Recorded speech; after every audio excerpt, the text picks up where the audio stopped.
So hello and welcome students, मैं यशवंत सिन्हा और आप देख रहे हैं एवोल्यूशन फिजिक्स। देखिए आज की इस वीडियो में हम लोग क्लास का ही दिए ही नहीं, ठीक है, क्लास का हम दे देते हैं तब तक। हाँ, तो आज के इस वीडियो में हम लोग क्लास 12 देखेंगे और क्लास 12 में क्या देखेंगे हम लोग। क्लास 12 में हम लोग क्या देखेंगे, ये डिस्टर्ब कर रहा होगा। हाँ, क्लास 12 में हम लोग चैप्टर 3 देखेंगे जो कि लास्ट ही है। देखिए लास्ट क्या है, विद्युत धारा हम लोग पढ़ रहे थे, टॉपिक हमारा वही रहेगा। टॉपिक हमारा प्रतिरोध हो जाएगा, थोड़ा सा और देखेंगे इसको हम, इसकी निर्भरता देखेंगे, सेल देखेंगे और विद्युत वाहक बल देखेंगे। ठीक है, सेल से रिलेटेड बैटरी भी है तो बैटरी भी हम लोग देख लेंगे। तो इस वीडियो में हम लोग इतना टॉपिक देखेंगे। आप बने रहिए हमारे साथ और देखते रहिए एवोल्यूशन फिजिक्स। और जहाँ तक रहा वीवीआई का बात, तो वीवीआई बोर्ड पे नहीं चलेगा, वीवीआई हम लोग स्मार्ट स्क्रीन पे ले आएंगे और डेली, हाँ अब डेली 2 वीडियो हम कोशिश करेंगे लाने की, एक स्मार्ट स्क्रीन वाला वीवीआई वाला और एक जो हमारा बोर्ड पे पढ़ाई हो रहा है वही। इस पर क्या होगा ना, इसमें वीवीआई क्वेश्चंस बहुत ही अच्छे से होते हैं इसलिए, ठीक है। तो ऐसे करेंगे तो हम लोग जल्दी जल्दी आगे बढ़ पाएंगे, ठीक है। तो आज तो वीवीआई नहीं आ पाएगा, लेकिन हाँ कल हम वीवीआई अपलोड कर देंगे, चाहे डेली भी अपलोड हो सकती है। देखिए 2 वीडियो अगर डेली आप लोग देखते हैं तो मैं लाऊंगा, जरूर लाऊंगा, ठीक है। तो चलिए हम लोग पढ़ते हैं। सबसे पहले प्रतिरोध पढ़ते हैं। देखिए हमने प्रतिरोध बताया था, क्या बताया था कि यदि कोई तार में विद्युत धारा जा रहा है, विद्युत धारा जा रहा है, इस तार में विद्युत धारा जा रहा है, तो वो तार की एक क्षमता होती है कि भैया इतना ही विद्युत धारा हम ले सकते हैं, इससे ज़्यादा लीजिए तो हम जल जाएंगे। क्या करेगा, तार अपने आप जल जाएगा। तो देखिए अगर हम विद्युत धारा उस तार में भेज रहे हैं और कुछ हद तक विद्युत धारा वो रोक रही है, ठीक है, कुछ हद तक विद्युत धारा रोक रही है, तो उस रोकने की क्षमता को ही प्रतिरोध कहते हैं सर। ऐसे आप लोग नहीं समझिएगा सर। देखिए आप लोग समझिएगा, ऐसे अगर समझाना होता तो भाषा से आप लोग समझ नहीं पाइएगा। देखिए कैसे क्या होता है, हम एक एलईडी बॉल लेते हैं, छोटा सा, सबने लिया होगा एलईडी बॉल, ठीक है, एलईडी बॉल सबने लिया होगा, एलईडी बॉल, ठीक है, सबने लिया होगा कोई भी कलर का एलईडी बल्ब, छोटा सा जो रहता है स्मॉल एलईडी बल्ब सबने लिया होगा, प्लस माइनस का साइन रहता है।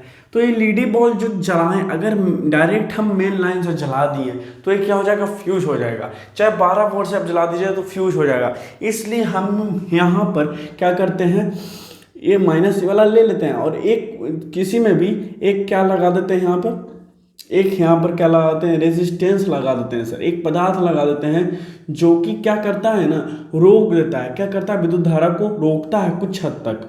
मतलब अगर हम 12 वोल्ट से भी इसको कनेक्ट कर दें ना तो सर परेशानी नहीं होगी। 12 वोल्ट से भी अगर इसको हम कनेक्ट कर दें प्लस माइनस से तो ये बल्ब जलेगा सर। क्यों? क्योंकि प्रतिरोध क्या कर रहा है ना सर, ये 12 वोल्ट को ले रहा है। लेकिन ये बल्ब के अनुसार ये क्या हो रहा है, रेजिस्टेंस हमारा जाने दे रहा है, बॉल के अनुसार जाने दे रहा है, ठीक है, बॉल के अनुसार जाने दे रहा है, ठीक है। हाँ, तो अगर हम यहाँ पे 12 वोल्ट या 24 वोल्ट भी दे दें तो ये सर रेजिस्टेंस क्या करेगा, क्षमता है सर उसका कि ये क्या करेगा, कम करके भेज देगा। हाँ, तो 12 वोल्ट दें 24 वोल्ट दें तो ये एलईडी बॉल जलेगा। लेकिन सर अगर इसको हटा के डायरेक्ट कर दिए तो क्या करेगा ना, ये फ्यूज हो जाएगा सर। तो ये रेजिस्टेंस आखिर करता क्या है सर, तो ये धारा को ना सर कुछ हद तक कम करता है सर, यानी रोकता है सर, ठीक है, किसी भी उपकरण के लिए। देखिए जैसे हम चार्जर भी ले लिए, अब यहाँ पर हमने चार्जर ले लिया, ठीक है, अब यहाँ पर हमने चार्जर ले लिया। अब चार्जर ले लिया तो ये मोबाइल चार्जिंग अगर हम इससे करेंगे, इससे मान लिया मोबाइल हम चार्जिंग लगा दिए, ठीक है, मोबाइल चार्जिंग लगा दिए, ठीक है, हाँ मोबाइल चार्जिंग लगा दी। अब इससे जो मोबाइल हमने चार्जिंग लगाया तो भैया यहाँ पर 240 वोल्ट ले रहा है, तो क्या 240 वोल्ट से मोबाइल चार्ज करेगा? नहीं सर, ये सर 240 वोल्ट एसी। अब धारा के 2 प्रकार होता है, एक करंट लगने वाला, एक करंट ना लगने वाला, मैंने बताया था तो आप लोग याद रख सकते हैं। अब जब ये जो चार्जर है ना सर, इसको क्या करेगा, 220 वोल्ट एसी को कन्वर्ट करके क्या कर देगा, डीसी करेगा, और डीसी करके क्या कर देगा, 5 वोल्ट 10 वोल्ट या 15 वोल्ट, जितना भी आपका मोबाइल क्षमता होगा उतना करके ये मोबाइल आपको चार्जिंग कर देगा। तो ये क्या कर रहा है सर, चार्जर में भी कुछ उस तरह का टेक्निक, यहाँ पर भी बहुत सारा रेजिस्टेंस लगाया गया होगा, छोटा छोटा ट्रांसफार्मर लगाया होगा। क्यों? क्योंकि एसी को डीसी में करना है और एसी को डीसी में करके फिर वोल्टेज को भी कम करना है सर, ठीक है। तो 5 से 10 वोल्टेज क्या कर रहा है सर, रेजिस्टेंस जरूर होगा उस चार्जर में, आप तोड़ के देख सकते हैं। उस चार्जर को तोड़ के देखिएगा तो पता चलेगा कि हाँ उसमें रेजिस्टेंस है, लाल पीयर हरियर टाइप का होगा, ठीक है। तो यही सर रेजिस्टेंस यही काम करता है, ठीक है। बहुत सारे उपकरण में रहता है सर ऐसा ही रेजिस्टेंस रहता है। कैसा रहता है? ऐसा रहता है, देखिए आपको मैं दिखाता हूँ कैसा रहता है। थोड़ा सा गोल रहता है सर, ठीक है, गोल रहता है, ऐसे रहता है सर, ठीक है, ठीक है, ऐसे रहता है। और यहाँ पे बहुत सारा लाल हरियर पीले कलर रहता है सर। इस पर कलर का एक कोड रहता है ताकि हम जितना वोल्टेज का हमें रेजिस्टेंस रोकना होना होगा तो उस तरह का हम क्या करेंगे, प्रतिरोध ले लेंगे, प्रतिरोध। हाँ, तो ये प्रतिरोध है सर, रेजिस्टेंस है सर, ठीक है। तो ये प्रतिरोध है सर, रेजिस्टेंस है सर। आगे देखिए सर, अब देखिए सर इसका मतलब क्या हो रहा है। देखिए सर यहाँ पर धारा को कम कर रहा है सर, कम करता है, कम करता है, कम कर रहा है। और यहाँ पर धारा को क्या कर रहा है, कम कर रहा है। यहाँ पर भी कम कर रहा है, वहाँ पर भी कम कर रहा है। तो कम करना या रोकना मतलब तो सेम है सर, ठीक है। हाँ, तो क्या कर रहा है ना सर, धारा आ रही है लेकिन धारा जिस युक्ति में जा रही है उस युक्ति के अनुसार वो वोल्टेज दे रहा है। क्या? प्रतिरोध सर। बस इसका काम यही है। अब देखिए सर मेन फ्यूज आखिर करता क्या है, मेन फ्यूज भी यही करता है। देखिए मान लिए मेन फ्यूज है और यहाँ पे उपकरण लगा दिए, यहाँ पे हमने टीवी लगा दिया, मान लीजिए टीवी लगा दिया।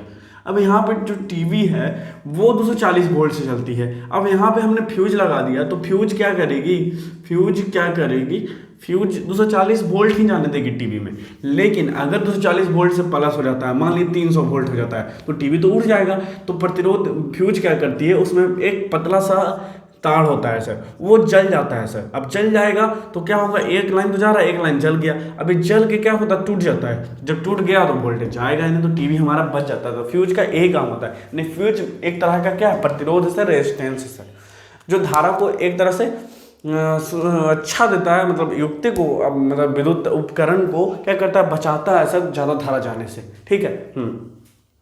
तो यही हमारा प्रतिरोध है सर, इससे ज़्यादा कुछ है नहीं प्रतिरोध में। तो हम डेफिनेशन लिख सकते हैं, जो धारा को रोकता हो या जिस युक्ति में जा रहा है उस युक्ति के अनुसार धारा को देता हो उसे हम प्रतिरोध कहते हैं, रेजिस्टेंस कहते हैं सर, ठीक है। हाँ, तो बस इतना ही है प्रतिरोध में, और कुछ है नहीं सर। होप आप लोग समझ चुके होंगे, ठीक है। इसको हम मिटाते हैं और थोड़ा सा चलते हैं हम लोग फॉर्मूला ये सब पे, ठीक है। आखिर फॉर्मूला भी ज़रूरी है, ठीक है। तो हम जल्दी से इसको फॉर्मूला ये सब करते हैं और आगे बढ़ते हैं। देखिए सर फॉर्मूला, इसको सर आर से दर्शाते हैं सर। आर बराबर विभवांतर बटा धारा होता है सर। हाँ, आर बराबर भी अपॉन आई होता है सर, ठीक है। आर बराबर भी अपॉन आई, ये भी ओम के नियम से होता है सर। जैसे भी समानुपाती आई होता है तो समानुपाती को हटाते हैं तो आर लगता है, तो आई भी, तो आर बराबर क्या हो जाएगा, भी बटा आई। तो ये सर ओम से नियम से ही आया सर, ठीक है, आप लोग देख सकते हैं। तो जो आर बराबर भी बाई आई आया, इसका मतलब विभवांतर बटा धारा होता है। हाँ, अब देखिए सर विभवांतर बटा धारा, यही है इसका क्या, ये फॉर्मूला। अब सर इसका एसआई यूनिट क्या होता है हमारा, आप लोग निकाल सकते हैं। विभवांतर का होता है वोल्टेज अपॉन धारा, यानी वोल्टेज अपॉन एम्पियर, वोल्टेज पर एम्पियर। लेकिन सर वोल्टेज पर एम्पियर, लेकिन प्रतिरोध को एक वैज्ञानिक ढूंढे थे, ओम वैज्ञानिक, तो इसको हमने ओम बोल दिया, ओम वैज्ञानिक, ओम्स लॉ भी इन्होंने ही दिया है, इसलिए ओम्स नियम इसको कहा जाता है, ठीक है। हाँ, तो ये हो गया हमारा, इसको ओम्स दर्शाते हैं। इसका ऐसा यूनिट या ये बोल दीजिए या तो ये बोल दीजिए। अब बात करते हैं इसका सर डायमेंशन का। आप लोग डायमेंशन निकाल सकते हैं, बहुत ही आसान है, ठीक है। डायमेंशन आप लोग निकाल सकते हैं। सबसे पहले विभवांतर का आप लोग डायमेंशन निकालना पड़ेगा, जो होती है तो है बी बाई क्यू, ये होता है अपॉन आई।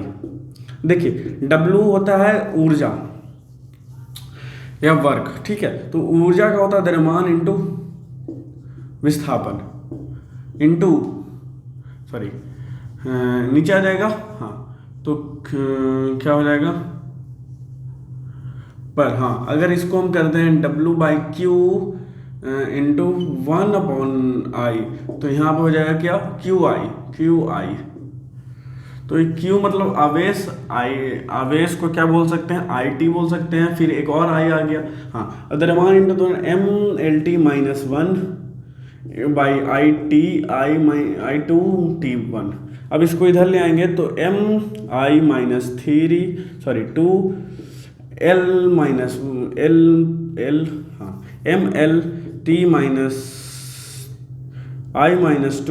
और T-1। एक क्या हो गया हमारा, हाँ यही होगा, धारा को एम्पियर यानी I, हाँ Q बराबर IT, ठीक है। तो यही होगा हमारा, ठीक है, यही होगा। I ठीक है, T ठीक है, T ठीक है, तो T दो होगा, तो T दो होगा। हाँ, तो यही होगा हमारा। एक बार आप लोग देख सकते हैं, हाँ मेरे ख्याल से ठीक है, हाँ ठीक है। तो ये होगा हमारा फॉर्मूला, ये हो गया हमारा ऐसा यूनिट, ये हो गया डायमेंशन। इस पे हम लोग न्यूमेरिकल देखेंगे बाद में, क्योंकि न्यूमेरिकल देखने का टाइम अभी नहीं है। तो चलते हैं इसको क्या करने, हाँ इसको हम लोग आगे बढ़ते हैं टॉपिक को लेके, ठीक है। टॉपिक को अब लेके आगे बढ़ते हैं। अब टॉपिक में आगे क्या है भैया, इसकी निर्भरता यानी प्रतिरोध का निर्भरता क्या है वो देखेंगे, यानी प्रतिरोध किन किन बातों पर निर्भर करती है वो देखते हैं। देखिए सर, प्रतिरोध सबसे पहले प्रतिरोध क्या करती है, देखिए मान लीजिए चालक है, ठीक है, तार है सर, चालक है, वायर है, ठीक है। अब सर ये चालक है जो वायर है, वो अगर सर नॉर्मल हीट पे हुआ, यानी सबसे पहले ताप आता है सर, अगर हम ताप बढ़ा देना सर तो क्या होगा ना, चालक क्या होगा, गर्म हो जाएगा। चालक गर्म हो जाएगा तो क्या होगा, इसका क्षमता जो है वो कम हो जाएगा। जैसे विद्युत धारा से भी क्या होता है, चालक गर्म होता है। पतला तार आप लीजिएगा, ज़्यादा वोल्टेज दीजिएगा तो क्या होगा, एक गर्म हो जाएगा। तो गर्म होने का सेंस क्या हो रहा है, गर्म होने का सेंस हो रहा है कि जलने वाला है सर। अब जलने वाला है यानी प्रतिरोध क्या हो रहा है, प्रतिरोध क्या हो रहा है, हाई हो रहा है सर, हाई हो रहा है नहीं, प्रतिरोध क्या हो जा रहा है, देखिए ये नॉर्मल पे है तो प्रतिरोध क्या है, कम है। लेकिन अगर जल जाएगा तो प्रतिरोध एकदम हाई हो जाएगा, यानी जल जाएगा तो प्रतिरोध क्या हो जाएगा, हाई हो जाएगा। यानी ताप अगर बढ़ेगा सर तो प्रतिरोध भी क्या होगा, बढ़ेगा सर। इसलिए वो ताप पर भी निर्भर करती है सर। अब देखिए सर, ताप हाँ प्रकृति पर, हाँ वायर की प्रकृति पर सर, नेचर पर सर। मान लिए हम ले लिए एक सिल्वर और एक कॉपर, सिल्वर का तार ले लिए, चांदी का तार ले लिए। मान लिए बहुत अमीर आदमी है, वो चांदी का तार खरीद सकता है, तो चांदी का तार ले लिए, और एक ले लिए कॉपर का, कॉपर का ले लिए हम तार, यानी तांबा का, हाँ तांबा का। तो सर सिल्वर में प्रतिरोधकता ना बहुत कम होगी सर, लेकिन कॉपर में भी, मतलब सिल्वर से ज़्यादा होगी किसमें, कॉपर में। तो सिल्वर बहुत ही तेज करता है सर। तो क्या होगा, प्रकृति पर भी डिपेंड कर रहा है, तो प्रकृति पर भी प्रतिरोधकता क्या करेगी, डिपेंड करेगी। तीसरा, चालक के अनुप्रस्थ काट के क्षेत्रफल पर, ये तो आप समझे नहीं होंगे। देखिए क्या बोलता है, चालक का अनुप्रस्थ काट का क्षेत्रफल, मतलब ये जो चालक के अंदर कॉपर रहता है ना सर, कॉपर आता है ना, कॉपर, वो कितना कॉपर रहता है उसके अनुसार, हाँ उसके अनुसार, तो वो कितना क्षेत्रफल घेर रहा है ना सर, मतलब वो कॉपर कहाँ से निकल रहा है, उसका क्षेत्रफल किसी में ज़्यादा होगा, जैसे 2.5 mm का तार में ज़्यादा होगा, 1 mm के तार में कम होगा। तो अगर ज़्यादा होगा तो प्रतिरोध उस पर भी कम ज़्यादा डिपेंड कर सकती है सर। जैसे समझिए, अगर हम क्या करें, 1 mm का तार ले लें और इसमें वोल्टेज दें तो इससे संग चल जाएगा। लेकिन वही 2.5 mm, वही हम क्या करें, ज़्यादा वोल्टेज, ये मान ली 240 वोल्ट हम दिए, इसमें सह लिया। लेकिन अगर हम वही 400 वोल्टेज इसमें देंगे 1 mm में, तो क्या हो जाएगा, ये फ्यूज हो जाएगा सर, जल जाएगा, यानी प्रतिरोधकता हाई हो गया, इसमें कम हो गया। तो ये डिपेंड कर रही है सर किस पे, चालक के अनुप्रस्थ काट के क्षेत्रफल पे, यानी क्षेत्रफल पे,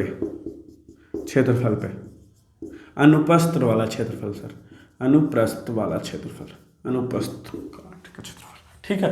हाँ, तो इन 3 बातों पर क्या करती है, प्रतिरोध निर्भर करती है। आप लोग रख सकते हैं याद और लिख सकते हैं। तो चलिए सर आगे बढ़ते हैं हम लोग, ठीक है, आगे बढ़ते हैं। होप आप लोग समझ रहे होंगे, ठीक है। अब बहुत ही आसान है, 2 टॉपिक और हैं, फट से हम लोग क्लियर करते हैं और आगे बढ़ते हैं। देखिए सर, अब हम लोग पढ़ते हैं सेल। आखिर सेल क्या होता है? सेल को भी ठेठ भाषा में बैटरी आदमी कहा देता है, पर सेल और बैटरी में अंतर होता है सर। अब क्या अंतर है वो देखिए sir, let me check the time. हाँ, तो जल्दी से ख़त्म करते हैं क्योंकि 15 मिनट होने जा रहा है। अब देखिए सर, सेल और बैटरी में क्या अंतर है सर? सेल और बैटरी में क्या अंतर है? तो जो सेल होता है ना सर, आज यही रहने देते हैं सेल ही तक, ठीक है। विद्युत वाहक बल छोड़ देंगे, अगले वीडियो में हम लोग देख लेंगे, ठीक है। हाँ, क्योंकि विद्युत वाहक बल बच जाएगा, सेलों का समूहन बच जाएगा, एक और टॉपिक और होगा, तो नेक्स्ट वीडियो में हम लोग खत्म कर देंगे इस चैप्टर को, चैप्टर 4 में चल जाएंगे, जो कि होगा चुंबकत्व, ठीक है। अब देखिए सर, सेल आखिर होता क्या है? देखिए सर, ये जो निप्पो बैटरी होती है ना, निप्पो बैटरी, वो सेल होती है सर, वो सेल होती है सर, वो सेल होती है जिसमें प्लस माइनस रहता है साइन, तो वो सेल होती है सर, तो उसी को हम सेल बोल देते हैं। लेकिन आखिर बैटरी भी उसी को बोल सकते हैं, लेकिन बैटरी और सेल में अंतर है। देखिए क्या है, सेल एक सिंगल को बोलते हैं सर। हाँ, अगर एक सिंगल ले लें सेल, तो उसको हम लोग क्या बोल दिए, सेल बोल दिए, एक निप्पो का बैटरी। लेकिन उसी को हम बहुत सारा जोड़ दिए सर, मतलब बहुत सारा ले लिए निप्पो बैटरी, बहुत सारा निप्पो बैटरी ले लिए, बहुत सारा। हाँ, तो एक क्या हो गया ना सर, ये बैटरी हो गया सर, एक क्या हो गया, बैटरी हो गया। यानी सेलों का समूहन बैटरी होता है और सिंगल सेल होता है, यानी सिंगल बैटरी सेल होता है और बहुत सारा बैटरी क्या होता है, बैटरी होता है, बहुत सारा सेल बैटरी होता है। तो ये समझ सकते हैं, इसमें कोई ज़्यादा भारी बात नहीं है। हाँ, जो बड़ा बैटरी होता है, जैसे क्या बोलते हैं, जैसे जो कार में होता है, बाइक में होता है, ट्रक में होता है, ये सब जो वो है ना, वो ज़्यादा पावरफुल वाला है, तो उसको हम लोग बैटरी बोल देते हैं। मतलब बैटरी ज़्यादा पावरफुल होता है और सेल कम पावरफुल होता है, ठीक है। हाँ, लेकिन बैटरी भी सर सेलों के समूहन से बनती है, ये सब आप लोग याद रख सकते हैं, समझ सकते हैं। देखिए सर, और क्या होता है, आखिर सेल बनता कैसे सर? सेल में क्या होता है ना सर, सेल में आखिर क्या होता है, सेल में होता है chemical energy sir, chemical energy, यानी यहाँ पे कुछ द्रव्य होता है जिससे केमिकल एनर्जी निकलता है, यानी रासायनिक ऊर्जा। अरे ये सब तो लिखना जरूरी नहीं है। हाँ, देखिए सर, सेल में कुछ केमिकल होता है जिसमें रासायनिक ऊर्जा होता है, उसी रासायनिक ऊर्जा को विद्युत ऊर्जा में रूपांतरित करता है कौन, सेल। यानी सेल वह संयोजन है जिसमें रासायनिक ऊर्जा विद्युत ऊर्जा में बदलती है, उसी को हम लोग सेल कह देते हैं, ठीक है। सिंपल सा बात है, सेल यही हुआ। हाँ, अब बहुत ज़्यादा रासायनिक ऊर्जा होगी तो वो बैटरी होगी, यानी सेलों के समूहन या सेलों के समूह को बैटरी कहते हैं सर। इसे बैटरी में बहुत ज़्यादा पावरफुल होती है, इसलिए इसे कार, ट्रक, बाइक के सब में यूज किया जाता है। सिंपल सी बात है, और कुछ इसमें है नहीं, ठीक है, समझ गए। जरूरी नहीं है कि निप्पो का आता है, इवर रेडी का भी आता है, हम लोग देख सकते हैं, इवर रेडी का भी आता है, निप्पो का भी आता है। हाँ, डूरासेल का भी आता है, डूरासेल, और भी बहुत सारा है सर, वो भी है, ठीक है। तो आप लोग देख सकते हैं, हमारा जो मोबाइल का बैटरी है वो भी एक तरह से सेल हो गया है, लेकिन उसको बैटरी बोलते हैं क्योंकि थोड़ा ज़्यादा पावरफुल का होता है, ठीक है। तो ऐसे ऐसे करके हम लोग क्या कर सकते हैं, चीज़ों को समझ सकते हैं सर, धीरे धीरे, ठीक है। तो इसको रहने देते हैं, अगले वीडियो में हम लोग देख लेंगे। तो फिलहाल इस वीडियो में बस इतना ही। आप बने रहिए हमारे साथ, तो देखते रहिए एवोल्यूशन फिजिक्स। ऐसे ही वीडियो आती रहती है 9th 10th 11th 12th physics. तो आप इस चैनल को लाइक कर दीजिए, शेयर कर दीजिए, सब्सक्राइब कर दीजिए, और वीडियो ज़रा से पसंद आए तो अपने दोस्तों से ज़रूर शेयर कीजिएगा, क्योंकि हमारा थोड़ा सपोर्ट बढ़े। Thanks for watching, thank you. Support बढ़ाइए, आपका आशीर्वाद है, और क्या। हाँ, और चैनल ग्रो होगा तो हम सारा सब्जेक्ट लाएंगे ही लाएंगे धीरे धीरे, तो सपोर्ट कीजिए आगे बढ़ाने में। थैंक्स फॉर वॉचिंग, आपका दिन शुभ हो।